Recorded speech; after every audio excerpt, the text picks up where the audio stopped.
أعوذ بالله من الشيطان الرجيم بسم الله الرحمن الرحيم الحمد لله وكفى والسلام على عباده الذين اصطفى أما بعد അല്ലാഹു സുബ്ഹാനഹു വ തആല നമ്മുടെ മജ്ലിസിനെ സ്വീകരിക്കുമാറാകട്ടെ. നമ്മുടെ ജീവിതത്തിൽ അല്ലാഹു സന്തോഷവും സമാധാനവും റാഹത്തും നൽകട്ടെ. എല്ലാ സാമ്പത്തിക ശാരീരിക മാനസിക പൈശാചിക വിഷമങ്ങളും പ്രയാസങ്ങളും അല്ലാഹു മാറ്റിത്തരട്ടെ. ദുആ വസിയത്ത് ചെയ്ത എല്ലാ സഹോദരങ്ങൾക്കും സഹോദരിമാർക്കും അല്ലാഹു അവരുടെ ആഗ്രഹങ്ങൾ സഫലമാക്കട്ടെ. ആമീൻ ബിറഹ്മതിക യാ അർഹമർ റഹീമീൻ. പ്രിയമുള്ള സഹോദരങ്ങളെ, സഹോദരിമാരെ, പരിശുദ്ധമായ റജബ് മാസത്തിന്റെ അത്ഭുതകരമായ ഒരു വെള്ളിയാഴ്ച രാവും ഒരു പകലും കൂടി നാം അനുഭവിക്കാനിരിക്കുകയാണ്. അല്ലാഹുവിന്റെ വിശുദ്ധമായ ഖുർആൻ പരിചയപ്പെടുത്തിയതുപോലെ വസാരിഉ ഇലാ മഗ്ഫിറത്തിൻ മിർ റബ്ബിക്കും വജന്നത്തിൻ അർളുഹസ് സമാവാതു വൽ അർളു ഉഇദ്ദത് ലിൽ മുത്തഖീൻ. ആകാശഭൂമികളോളം വിശാലമായ അള്ളാഹുവിന്റെ സ്വർഗത്തിലേക്കും അള്ളാഹുവിന്റെ പാപമോചനത്തിലേക്കും നിങ്ങൾ ഉളരുക. മുത്തഖീങ്ങൾക്ക് വേണ്ടി അള്ളാഹു തയ്യാറാക്കപ്പെട്ടതാണത്. അനുഗ്രഹീതമായ അള്ളാഹുവിന്റെ സ്വർഗം നേടാനുള്ള അവസരങ്ങൾ പരിശുദ്ധമായ റജബിന്റെ സുന്ദരമായ വെള്ളിയാഴ്ച രാവുകളിലൂടെ അള്ളാഹു നമുക്ക് തുറന്നു തരികയാണ്. റജബിന്റെ ഓരോ ദിവസങ്ങളും മഹത്വമാണ്. പ്രത്യേകിച്ച് റജബിന്റെ ഓരോ വെള്ളിയാഴ്ച രാവുകൾക്കും ഇരട്ടി മഹത്വമാണ്. അല്ലാഹു സുബ്ഹാനഹു വ തആല നല്ല മാസങ്ങളും നല്ല മാസങ്ങളിലെ നല്ല ദിവസങ്ങളും ഉപയോഗപ്പെടുത്താൻ അല്ലാഹു നമുക്ക് തൗഫീഖ് നൽകി അനുഗ്രഹിക്കുമാറാകട്ടെ. ഇൻഷാ അല്ലാഹ് ഒരു 11ഓളം മഹത്വങ്ങൾ, 11ഓളം നേട്ടങ്ങൾ, 11ഓളം അത്ഭുതകരമായ വമ്പൻ പ്രതിഫലങ്ങൾ, വമ്പൻ അവസരങ്ങൾ നമുക്ക് നേടിയെടുക്കാൻ കഴിയുന്ന അത്ഭുതകരമായൊരു അമൽ നമ്മൾ പഠിക്കുകയാണ്. പ്രഭാതത്തിലാണ് ഈ അമൽ നമ്മൾ ചെയ്യേണ്ടത്. ഇൻഷാ അല്ലാഹ് നാളെ വെള്ളിയാഴ്ച പ്രഭാതത്തിൽ നമ്മൾ ഇതിന് തുടക്കം കുറിക്കുകയാണ്. ഇൻഷാ അല്ലാഹ് ഓരോ വെള്ളിയാഴ്ചകളിലും നമ്മൾ മുടങ്ങാതെ ചെയ്യുക. പ്രത്യേകിച്ച് ബാക്കിയുള്ള ദിവസങ്ങളിൽ നമ്മൾ ചെയ്യാൻ വേണ്ടി പരിശ്രമിക്കണം. ഇൻഷാ അല്ലാഹ് അല്ലാഹു തൗഫീഖ് നൽകി അനുഗ്രഹിക്കുമാറാകട്ടെ. ഈ ഒരു അമൽ നമ്മൾ ചെയ്യുമ്പോൾ, പറയാൻ പോകുന്ന അമൽ നമ്മൾ ചെയ്യുമ്പോൾ അള്ളാഹു നമുക്ക് നൽകുന്ന നേട്ടങ്ങൾ, 11ഓളം വമ്പൻ നേട്ടങ്ങൾ നമ്മുടെ ഉലമാക്കൾ വിശദീകരിക്കുകയാണ്. ഇൻഷാ അല്ലാഹ് 11ാമത്തെ നേട്ടം വളരെ സ്പെഷ്യലാണ്. ഇൻഷാ അല്ലാഹ് ഏതാണ് അമല്, അതിന്റെ നേട്ടങ്ങൾ എന്തൊക്കെയാണ് എന്ന് നമ്മൾ ഇൻഷാ അല്ലാഹ് വിശദമായി പരിശോധിക്കുകയാണ്, ചർച്ച ചെയ്യുകയാണ്. അള്ളാഹു നമുക്ക് നൽകുന്ന 1ാമത്തെ നേട്ടം, അമല് പറയുന്നതിന് മുമ്പ് അതിന്റെ നേട്ടങ്ങൾ നമുക്ക് പറയാം ഇൻഷാ അല്ലാഹ്. അതിനുശേഷം ഏറ്റവും ഒടുവിൽ നമ്മൾ അമല് സംസാരിക്കും. 1ാമത്തെ നേട്ടം എന്നുള്ളത് മരിക്കുന്നതിന്റെ മുമ്പ് തൗബ ചെയ്യാനുള്ള അവസരം അള്ളാഹു നൽകും എന്നുള്ളതാണ്. നമ്മുടെ ഉലമാക്കൾ വിശദീകരിച്ച പല ഗ്രന്ഥങ്ങളിൽ നിന്നും അടർത്തിയെടുത്ത് ക്രോഡീകരിക്കപ്പെട്ട 11ഓളം വിഷയങ്ങളാണ് നമ്മൾ പറയുന്നത്. അള്ളാഹു പഠിക്കാൻ നമുക്ക് തൗഫീഖ് നൽകി അനുഗ്രഹിക്കുമാറാകട്ടെ. നമ്മളൊക്കെ തെറ്റ് ചെയ്യുന്നവരാണ്. മനുഷ്യ സഹജമായി നമ്മുടെ ജീവിതത്തിൽ തെറ്റുകൾ സംഭവിച്ചേക്കാം. അങ്ങനെ സംഭവിക്കുന്ന തെറ്റുകൾ, ആ തെറ്റുകൾക്ക് തൗബ ചെയ്യാനുള്ള ഒരു വലിയ അവസരം അള്ളാഹു നമുക്ക് നൽകുകയാണ്. തൗബ എന്ന് പറയുന്ന ഒരു അവസരം നമുക്ക് ഇല്ലായിരുന്നുവെങ്കിലുള്ള ഒരവസ്ഥ നമ്മൾ ആലോചിച്ച് നോക്ക്. അല്ലെങ്കിൽ തൗബയില്ലാതെ മരിക്കുന്ന ഒരു അവസ്ഥ നമുക്ക് വന്നു ചേർന്നാലുള്ള ഒരു സാഹചര്യം അള്ളാഹു നമുക്ക് കാത്തുരക്ഷിക്കുമാറാകട്ടെ. അതിൽ നിന്ന് അള്ളാഹു നമുക്ക് സലാമത്ത് നൽകും. തൗബ ചൊല്ലിയിട്ട് തൗബയോടെ നമ്മളൊരു തെറ്റ് ചെയ്താൽ ആ തെറ്റിൽ നിന്നൊക്കെ തൗബ ചെയ്ത് നല്ല ഈമാനോടെ മരിക്കാനുള്ള അവസരം അള്ളാഹു നമുക്ക് ഒരുക്കിത്തരും എന്നുള്ളതാണ് 1ാമത്തെ നേട്ടം എന്നുള്ളത്. 2ാമത്തെ നേട്ടം എന്നുള്ളത് ഭക്ഷണത്തിലും വരുമാനത്തിലും അള്ളാഹു ബറക്കത്ത് നൽകുമെന്നുള്ളതാണ്. നമ്മുടെ ജീവിതത്തിന്റെ പ്രശ്നങ്ങൾ അല്ലാഹു സുബ്ഹാനഹു വ തആല സാമ്പത്തികമായ വിഷമങ്ങൾ മാറ്റിത്തരും. ജോലിയില്ലാത്തവർക്ക് അല്ലാഹു ജോലി നൽകും. വരുമാനമില്ലാത്തവർക്ക് അല്ലാഹു വരുമാനം നൽകും. വരുമാനത്തിൽ അല്ലാഹു ബറക്കത്തും പുരോഗതിയും നൽകും. ഇല്ലായ്മ, ദാരിദ്ര്യം, കഷ്ടപ്പാട് ഒരിക്കലും നിന്റെ ജീവിതത്തിൽ ഉണ്ടാവുകയില്ല. ഭയങ്കര പ്രയാസത്തിലാണ്, കഷ്ടപ്പാടിലാണ്, ജോലിയില്ല എന്നൊക്കെ പറയുന്ന ധാരാളം സഹോദരങ്ങളുണ്ട്, സഹോദരിമാരുണ്ട്. ഇൻഷാ അല്ലാഹ് അവർക്കൊക്കെ ഒരു പരിഹാര മാർഗമാണ് നമ്മൾ പറയാൻ പോകുന്ന ഈ അമൽ എന്നുള്ളത്. അപ്പൊ ഭക്ഷണത്തിലും അള്ളാഹു വിശാലത നൽകും, വരുമാനത്തിലും അള്ളാഹു സുബ്ഹാനഹു വ തആല വിശാലതയും ബറക്കത്തും നൽകും എന്നുള്ളതാണ് പറയാൻ പോകുന്ന അമൽ. നമ്മൾ ചെയ്തു കഴിഞ്ഞാൽ നമുക്ക് ലഭിക്കുന്ന 2ാമത്തെ നേട്ടം. 3ാമത്തെ നേട്ടം എന്നുള്ളത് ശരീരത്തിൽ അള്ളാഹു സുബ്ഹാനഹു വ തആല സുരക്ഷ നൽകും എന്നുള്ളതാണ്. നമുക്ക് അള്ളാഹു സുബ്ഹാനഹു വ തആല നൽകുന്ന ഒരു വലിയ അനുഗ്രഹമാണല്ലോ ആരോഗ്യം. ആരോഗ്യമില്ലാതെ എത്ര സമ്പത്തുണ്ടായിട്ട് എന്താ കാര്യം? ആരോഗ്യമാണ് ഏറ്റവും വലിയ അനുഗ്രഹം.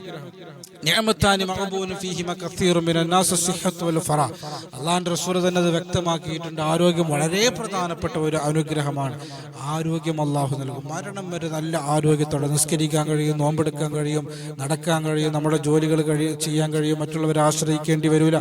ഒരവസ്ഥയും അല്ലാഹു നമുക്ക് നൽകൂല. ഈ ഒരു അമൽ നമ്മൾ ചെയ്താൽ മതി ഇൻഷാ അല്ലാഹ്. നാലാമത്തെ മഹത്വം എന്നുള്ളത് സൃഷ്ടികളുടെ ഹൃദയത്തിൽ അവനോട് അല്ലാഹു സ്നേഹം നൽകുമെന്നുള്ളതാണ്. എല്ലാവരും നമ്മെ സ്നേഹിക്കണം എന്ന് ആഗ്രഹിക്കാത്തവരായിട്ട് ആരാണുള്ളത്? എല്ലാവർക്കും എന്നോട് ദേഷ്യം മതി. എല്ലാവർക്കും എന്നോട്, എന്നെ കാണുമ്പോഴും എന്നെ പറയുമ്പോഴും എന്നെ കുറിച്ച് ചിന്തിക്കുമ്പോഴും എല്ലാവരുടെ മനസ്സിൻ്റെ അകത്ത് ദേഷ്യമുണ്ടാകണമെന്ന് ഒരാളും ആഗ്രഹിക്കുന്നില്ലല്ലോ. എല്ലാവരും എന്നെ സ്നേഹിക്കണം. ഞാൻ ഒന്നും കൊടുത്തിട്ടില്ലെങ്കിൽ പോലും എല്ലാവരും എന്നെ ഇഷ്ടപ്പെടണം. ഞാൻ വരുമ്പോൾ ഒരു സ്നേഹം കാണിക്കണം, ഒരു ബഹുമാനം കാണിക്കണം, ഒരു പരിഗണന നമുക്ക് കിട്ടണം എന്ന് ആഗ്രഹിക്കാത്തവരായിട്ട് ആരാണുള്ളത്? ഇൻഷാ അല്ലാഹ് ഈ ഒരു അമല് നമ്മൾ പതിവാക്കി കഴിഞ്ഞാൽ എല്ലാവരുടെയും ഹൃദയത്തിൻ്റെ അകത്ത് നമ്മളോടൊരു കാരുണ്യവും സ്നേഹവും ഉണ്ടാകുമെന്ന് നമ്മുടെ ഉലമാക്കൾ വിശദീകരിക്കുകയാണ്. അഞ്ചാമത്തെ മഹത്വം എന്നുള്ളത് ജീവിതത്തിൻ്റെ പ്രയാസങ്ങളൊക്കെ നീങ്ങി അല്ലാഹു സുബ്ഹാനഹു വ തആല അവനെ ഉയർത്തുമെന്നുള്ളതാണ്. എല്ലാ പ്രയാസങ്ങളിൽ നിന്നും അല്ലാഹു സുബ്ഹാനഹു വ തആല അവന് മോചനം നൽകും. സാമ്പത്തികമായ പ്രയാസം അവനുണ്ടാകൂല, ശാരീരികമായ പ്രയാസം ഉണ്ടാകൂല, മാനസികമായ പ്രയാസം ഉണ്ടാകൂല, പൈശാചികമായ പ്രയാസം ഉണ്ടാകൂല. നല്ല സന്തോഷത്തോടെ ഒരു തടസ്സവും ഒരു പ്രയാസവും ഇല്ലാതെ ജീവിതത്തിൽ തടസ്സങ്ങളാണ്, എന്ത് ചെയ്യുമ്പോഴും തടസ്സങ്ങളാണെന്ന് പറയുന്നവരില്ലേ, ഒരു തടസ്സവും ഉണ്ടാകൂല. ഈ ഒരു അമല് നമ്മൾ പതിവാക്കിയാൽ മതി എന്നുള്ളതാണ്. ആറാമത്തെ മഹത്വം എന്നുള്ളത് മരിക്കുമ്പോൾ ലാ ഇലാഹ ഇല്ലല്ലാഹ് എന്ന കലിമ ചൊല്ലി മരിക്കാൻ കഴിയുമെന്നുള്ളതാണ്. നമ്മുടെയൊക്കെ വലിയൊരു ആഗ്രഹമല്ലേ? അല്ലാഹുവിന്റെ റസൂൽ പറഞ്ഞില്ലേ, ലാ ഇലാഹ ഇല്ലല്ലാഹ് എന്ന് ചൊല്ലി ഒരാൾ മരിക്കാൻ കഴിഞ്ഞാൽ ദഖലൽ ജന്ന, അവൻ സ്വർഗത്തിൽ പ്രവേശിച്ചു. സ്വർഗത്തിൽ പ്രവേശിക്കാൻ യാതൊന്നും ഇനി അവന് തടസ്സമില്ല. അവന് പ്രവേശിച്ചു എന്ന് പറഞ്ഞാൽ പ്രവേശിക്കും, തീർച്ചയായും അവൻ പ്രവേശിക്കും എന്നാണ് അർത്ഥം. ലാ ഇലാഹ ഇല്ലല്ലാഹ് കലിമ ചൊല്ലി മരിക്കാൻ അല്ലാഹു നമുക്ക് തൗഫീക്ക് നൽകുന്ന അത്ഭുതകരമായ അമലാണ് നമ്മൾ പരിചയപ്പെടാൻ പോകുന്നത്. ഏഴാമത്തെ മഹത്വം എന്നുള്ളത് ഖബറിന്റെ ഞെരുക്കത്തിൽ നിന്ന് അല്ലാഹു സുബ്ഹാനഹു വ തആല രക്ഷ നൽകുമെന്നുള്ളതാണ്. ഇന്നലിൽ ഖബ്രി ലളഗത, ഖബറിലേക്ക് ഒരു മനുഷ്യന്റെ ശരീരം കൊണ്ടുപോയി വെച്ചാൽ അവന്റെ വാരിയിൽ കോർക്കത്തക്ക രീതിയിൽ ഖബർ അവനെ പിടിച്ചു ഞെരുക്കുമെന്ന് അല്ലാഹുവിന്റെ റസൂൽ നബി മുഹമ്മദ് മുസ്തഫ സല്ലല്ലാഹു അലൈഹി വസല്ലമ തങ്ങൾ അവിടുന്ന് പഠിപ്പിക്കുകയാണ്. അങ്ങനെ ഖബറിന്റെ ഉള്ളിലേക്ക് നമ്മുടെ ശരീരം വെക്കുമ്പോൾ ഖബറിന്റെ രണ്ട് ഭാഗങ്ങൾ വന്ന് നമ്മെ ചേർത്ത് പിടിക്കുമ്പോൾ അത് സ്നേഹത്തിന്റെ ചേർത്ത് പിടിക്കലാകാൻ വേണ്ടി, വേദനിക്കാത്ത ചേർത്ത് പിടിക്കലാകാൻ വേണ്ടിയിട്ട് ഖബറിന്റെ ഭയാനകമായ, ഭീതിജനകമായ, വേദനാപരമായ ആ ഞെരുക്കത്തിൽ നിന്ന് നമുക്ക് രക്ഷ ലഭിക്കാൻ ഈ ഒരു അമല് നമ്മെ സഹായിക്കുമെന്നുള്ളതാണ്. എട്ടാമത്തെ പ്രത്യേകത എന്നുള്ളത് വലത് കയ്യിൽ കിതാബ് ലഭിക്കുമെന്നുള്ളതാണ്. ഒരു വിജയിയുടെ ഏറ്റവും വലിയൊരു അടയാളമാണത്, വലത് കയ്യിൽ കിതാബ് നൽകുക എന്നുള്ളത്. ഇടത് കയ്യിൽ കിതാബ് നൽകിയാൽ നമുക്ക് ഉറപ്പിക്കാം അവൻ നരകത്തിലായിരിക്കും എന്നുള്ളത്. എന്നാൽ വലത് കയ്യിൽ കിതാബ് നൽകപ്പെട്ടാൽ അത് ശുഭസൂചനയാണ്, അവന് സ്വർഗത്തിലാണ് എന്നതിൻ്റെ അടയാളമാണ്. ആ ഒരു തൗഫീഖ് മഹ്ശറയിൽ വെച്ച് തന്നെ ആ ഒരു സന്തോഷം നമുക്ക് അറിയാനും അനുഭവിക്കാനും അള്ളാഹു തൗഫീഖ് നൽകട്ടെ. അങ്ങനെ അള്ളാഹു അവസരം നൽകുന്ന അമലാണ് നമ്മൾ പരിചയപ്പെടാൻ പോകുന്നത്. ഒമ്പതാമത്തെ പ്രത്യേകത മിന്നൽ വേഗത്തിൽ സിറാത്ത് പാലം വിട്ടുകിടക്കാൻ കഴിയുമെന്നുള്ളതാണ്. നമുക്ക് അറിയാം, മുടിയേക്കാൾ ദുർബലമായ വണ്ണം കുറഞ്ഞ ആ ഈ നരകത്തിന്റെ മുകളിലുള്ള പാലത്തിന്റെ മുകളിലൂടെ ആളുകൾ നടന്നു പോകുമ്പോൾ പല ആളുകളും നരകത്തിലേക്ക് വഴുതി വീഴുമ്പോൾ മിന്നൽ വേഗത്തിൽ സിറാത്ത് പാലം വിട്ടുകിടക്കുന്ന വിഭാഗത്തിൽ ഉൾപ്പെടാൻ ഈ ഒരു അമല് നമ്മൾ പതിവാക്കിയാൽ മതി. നമ്മൾ ആലോചിച്ചു നോക്കി, എത്ര നിസ്തുല്യമായ നേട്ടങ്ങളാണ് അള്ളാഹു നമുക്ക് നൽകുന്നത് എന്ന്. പത്താമത്തെ മഹത്വം എന്നുള്ളത് വിചാരണയില്ലാതെ സ്വർഗത്തിൽ പ്രവേശിക്കാൻ കഴിയും. നമ്മെ ഒന്ന് വിചാരണ ചെയ്താൽ, നാം ഒന്ന് വിചാരണ ചെയ്യപ്പെട്ട് കഴിഞ്ഞാലുള്ള അവസ്ഥ ആലോചിച്ചു നോക്ക്. ഓരോ ദിവസവും നമ്മൾ ചെയ്ത ആ ദിവസത്തെ വിഷയങ്ങളെക്കുറിച്ച്, ആ ദിവസത്തെക്കുറിച്ച് നമ്മൾ വിചാരണ ചെയ്താൽ തന്നെ നമ്മൾ പരാജയത്തിലാണെന്ന് നമുക്ക് സ്വയം വിലയിരുത്താൻ കഴിയും. എന്നാൽ അങ്ങനെയാണെങ്കിൽ ഒരു ആയുഷ്കാലത്തെക്കുറിച്ച് മുഴുവനും എവിടെ നിന്നാണ് സമ്പാദിച്ചത്, എങ്ങനെയാണ് സമ്പാദിച്ചത്, എങ്ങനെയാണ് ചെലവഴിച്ചത്, അള്ളാഹു എങ്ങാനും നമ്മൾ വിചാരണ ചെയ്ത് കഴിഞ്ഞാൽ നമ്മൾ പെട്ടുപോകും. യാതൊരു സംശയമില്ല. വിചാരണയെ മറികടക്കാൻ നമുക്ക് എങ്ങനെ കഴിയും? റബ്ബിന്റെ കാരുണ്യമില്ലാതെ വിചാരണയിൽ വിജയിക്കാൻ നമുക്ക് കഴിയും എന്ന് തോന്നുന്നുണ്ടോ? വിചാരണയില്ലാതെ സ്വർഗത്തിൽ പോകാൻ കഴിയുക എന്നുള്ളത് വലിയ തൗഫീഖാണ്. ആ തൗഫീഖ് അല്ലാഹു സുബ്ഹാനഹു വ തആല നൽകുന്ന അമലാണ് നമ്മൾ പരിചയപ്പെടാൻ പോകുന്നത്. ഇത്രത്തോളം മഹത്വങ്ങൾ, നേട്ടങ്ങൾ, പ്രതിഫലങ്ങൾ അല്ലാഹു നമുക്ക് നൽകുന്ന അത്ഭുതകരമായ അമല് നമ്മൾ പരിചയപ്പെടുകയാണ്. 11ാമത്തെ ഒരു മഹത്വം കൂടിയുണ്ട്. അത് ഏറ്റവും ഒടുവിൽ നമ്മൾ സംസാരിക്കുകയാണ്. അമല് മറ്റൊന്നുമല്ല, നമ്മുടെ ഉലമാക്കൾ വിശദീകരിക്കുകയാണ്. ഒരാൾ സുബ്ഹി നമസ്കരിച്ച്, നമുക്കറിയാം സുബ്ഹി നമസ്കാരം എന്നത് തന്നെ വലിയ ബറക്കത്താണ്.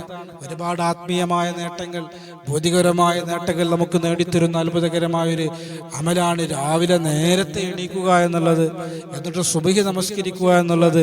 ഇമാം ഷാഫി റഹിമഹുല്ലാഹ് പറഞ്ഞില്ലേ, ഒരാൾ സുബ്ഹി നിസ്കരിച്ചാൽ അന്നത്തെ ദിവസം മുഴുവനും അവന് റാഹത്താണ്. ഒരു നഹസുമില്ല, ഒരു ശകുനവുമില്ല, ഒരു ബുദ്ധിമുട്ടുമില്ല, ഒരു പ്രയാസവും ഉണ്ടാവില്ല.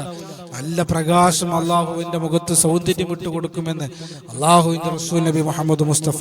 സുബ്ഹി നമസ്കാരം കഴിഞ്ഞ് ഒരാൾ അവിടെ തന്നെ ഇരുന്ന്, സുബ്ഹി നമസ്കാരം കഴിഞ്ഞ് അതിന് ശേഷമുള്ള ദിക്റുകളുണ്ടല്ലോ, അസ്തഗ്ഫിറുല്ലാഹൽ മൽക്കതി റഹീമല്ലദി, ആയത്തുൽ കുർസി, അതിന് ശേഷം സുബ്ഹാനല്ലാഹ് അൽഹംദുലില്ലാഹ് അല്ലാഹു അക്ബർ ലാ ഇലാഹ ഇല്ലല്ലാഹ് വഹ്ദഹു ലാ ശരീക ലഹു എന്ന് തുടങ്ങുന്ന ദിക്ർ, അഫ്ളലുൽ ദിക്ർ ലാ ഇലാഹ ഇല്ലല്ലാഹ് 10 പ്രാവശ്യം, അതിന് ശേഷം ദുആ ചെയ്യുക, 3 പ്രാവശ്യം സ്വലാത്ത് ചൊല്ലുക. അതിന് ശേഷവും സുബ്ഹി നമസ്കാരം കഴിഞ്ഞ് ഉദയം വരെ ഏകദേശം ഒരു 3/4 മണിക്കൂറോളം നമ്മൾ അവിടെ തന്നെ ഇരുന്ന് കഴിഞ്ഞാൽ, നമുക്ക് കലണ്ടറിൽ നമുക്ക് നോക്കിയാൽ കാണാൻ കഴിയും സുബ്ഹി നമസ്കാരത്തിന്റെ സമയം, ബാങ്കിന്റെ സമയം വ്യത്യാസമാകുന്നതിനനുസരിച്ച് ഉദയവും വ്യത്യാസമാകും. കലണ്ടർ നോക്കിക്കഴിഞ്ഞാൽ ഏകദേശം ഉദയം നമുക്കറിയാൻ കഴിയും, സൂര്യൻ ഉദിച്ചു വരുന്ന സമയം നമുക്കറിയാൻ കഴിയും. അപ്പോൾ സുബ്ഹി നമസ്കാരം കഴിഞ്ഞ് അവിടെ തന്നെ ഇരുന്ന് സൂര്യൻ ഉദിക്കുന്നത് വരെ അവ്വൽ വഖത്തിൽ ബാങ്ക് വിളിച്ച് 10-15 മിനിറ്റിന്റെ ഉള്ളിലായി നമസ്കരിച്ച് ദിക്റുകളിലും ഔറാദുകളിലുമായി സൂര്യൻ ഉദിക്കുന്നത് വരെ അതേ സ്ഥലത്തിരുന്ന് കഴിഞ്ഞാൽ അല്ലാഹു സുബ്ഹാനഹു വ തആല അവന് നൽകുന്ന 10ഓളം നേട്ടങ്ങളാണ് നമ്മൾ പറഞ്ഞത്. 11ാമത്തെ നേട്ടം എന്താണെന്നറിയോ? അല്ലാഹു സുബ്ഹാനഹു വ തആല അവനെ ഹജ്ജും ഉംറയും ചെയ്ത പ്രതിഫലം അല്ലാഹു നൽകുമെന്നുള്ളതാണ്. ഹജ്ജ് ചെയ്യാൻ ആഗ്രഹിക്കുന്നവരാണ് നമ്മൾ, ഉംറ ചെയ്യാൻ കൊതിക്കുന്നവരാണ് നമ്മൾ, അതിനുവേണ്ടി ദുആ വസിയത്തുകൾ ചെയ്യുന്നവരാണ് നമ്മൾ, അതിനുവേണ്ടി സാമ്പത്തികമായ ഐശ്വര്യം ഉണ്ടാകാൻ വേണ്ടി ദുആ ചെയ്യുന്നവരാണ് നമ്മൾ. സമ്പത്തുകൾ ഉറുമ്പ് കൂട്ടിവെക്കും പോലെ നാം കൂട്ടിവെക്കുന്നവരാണ്. അല്ലാഹു നമ്മുടെ ആഗ്രഹങ്ങൾ സഫലമാക്കി തരട്ടെ. ബഹുമാനപ്പെട്ട ഈ ആനത്ത് എന്ന് പറയുന്ന ഗ്രന്ഥത്തിൽ നമുക്ക് ഈ ഒരു മഹത്വം കാണാൻ കഴിയും. സുബ്ഹി നമസ്കാരം കഴിച്ച് അതേ സ്ഥലത്ത് സൂര്യൻ ഉദിക്കുന്നത് വരെ ദിക്റുകളിലായി കഴിഞ്ഞുകൂടുക. അതിനുശേഷം 2 റക്അത്ത് സുന്നത്ത് നമസ്കരിക്കുക. ഏതാണ് നിസ്കരിക്കേണ്ടത്? ളുഹാ നമസ്കാരം നമ്മൾ നിസ്കരിച്ചാൽ മതി, അല്ലെങ്കിൽ ഇഷ്റാഖ് നിസ്കരിച്ചാൽ മതി. ളുഹയും ഇഷ്റാഖും ഒന്നാണ് എന്നൊക്കെ അഭിപ്രായ വ്യത്യാസങ്ങളുണ്ട്, അതിലേക്ക് നമ്മൾ കടക്കുന്നില്ല. അപ്പോൾ സുബ്ഹി നിസ്കാരം കഴിഞ്ഞ് സൂര്യൻ ഉദിക്കുന്നത് വരെ അവിടെ ഇരുന്നിട്ട് 2 റക്അത്ത് ഏതെങ്കിലും ഒരു നിസ്കാരം നമ്മൾ നിർവഹിച്ച്, ഇൻഷാ അല്ലാഹ് ളുഹാ നമസ്കാരം ആയിക്കോട്ടെ, ളുഹാ നിസ്കാരം നിർവഹിച്ച് ഇൻഷാ അല്ലാഹ് നമ്മൾ അവിടുന്ന് പിരിയുമ്പോൾ ഹജ്ജും ഉംറയും ചെയ്ത പ്രതിഫലം അല്ലാഹു നമുക്ക് നൽകുമെന്ന് നമ്മുടെ ഉലമാക്കൾ വിശദീകരിക്കുകയാണ്. ഇൻഷാ അല്ലാഹ് 11ഓളം മഹത്വങ്ങൾ നമ്മൾ പറഞ്ഞു. അല്ലാഹു സുബ്ഹാനഹു വ തആല ഈ മഹത്വങ്ങളൊക്കെ നേടിയെടുക്കാൻ, ഈ ഒരു സ്വഭാവം, ഈ ഒരു ശൈലി നമ്മുടെ ജീവിതത്തിലേക്ക് കൊണ്ടുവരാൻ അല്ലാഹു നമുക്ക് തൗഫീഖ് തരട്ടെ. പരിശുദ്ധമായ റജബാണ്, റജബിന്റെ ഒരു വെള്ളിയാഴ്ചയാണ് നാളെ വരുന്നത്. നാളെ തന്നെ നമ്മൾ ഇതിന് തുടക്കം കുറിക്കുക. ഇവിടെ നിന്ന് അങ്ങോട്ടുള്ള റജബിന്റെ ഓരോ ദിവസങ്ങളിലും, ശഅബാന്റെ ദിവസങ്ങളിലും, റമളാന്റെ ദിവസങ്ങളിലൊക്കെ നമ്മളത് ശീലിക്കുക. അല്ലാഹു സുബ്ഹാനഹു വ തആല തൗഫീഖ് നൽകി അനുഗ്രഹിക്കുമാറാകട്ടെ.